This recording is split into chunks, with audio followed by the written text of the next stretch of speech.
దయా భ్రాతృ శాంతి భార్యాం క్షమా పుత్ర షడయతే జనబాంధవా షడయతే జనబాంధవా.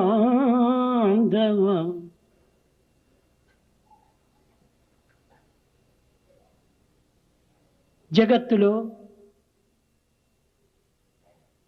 భౌతికమైనటువంటి శరీరమునకు ప్రాకృతమైనటువంటి ఈ జీవితమునకు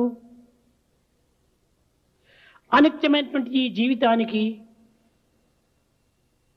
ప్రాకృతమైనటువంటి తల్లిదండ్రులే, అనిత్యమైనటువంటి తల్లిదండ్రులే,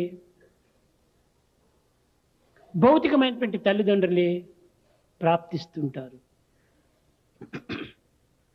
In this world, the physical world, the mundane world, the temporary and ephemeral world, we have our parents who are also temporary, who are not permanent. నివృత్తి మార్గంలో మనం విచారణ సరిపినప్పుడు నిత్య సత్యమైనటువంటి యొక్క మానవతకు ఎవరు నిజమైనటువంటి యొక్క బంధువులు అనేటువంటి దానిని ఈ శ్లోకం చక్కగా వివరిస్తుంది. This sloka will clearly indicate, if we visualize in the inward path and direction, we will know our true relations. సత్యము మార్పు చెందినది కాదు. Truth is changeless. త్రికాల భాగ్యమైనటువంటిది సత్యము. It remains the same in all three periods of time. అట్టి సత్యమే శాశ్వతమైన నిత్యమైన సత్యమైన తల్లి. Such eternal truth is mother. జ్ఞానం పిత. ఏమిటి ఈ జ్ఞానం? What is this wisdom? భౌతిక జ్ఞానమా, Is it physical? లౌకిక జ్ఞానమా,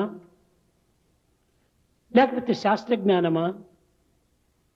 Is it worldly knowledge or scientific knowledge or physical knowledge? కాదు కాదు. No. ఇది సత్యమైనటువంటి ఒక జ్ఞానము. It is the one of truth. అది ఏ అద్వైత దర్శనం జ్ఞానం. ఏకత్వాన్ని ప్రబోధించేటువంటి జ్ఞానమే నిజమైనటువంటి తండ్రి. The Father is the wisdom here, and the wisdom is non-dual.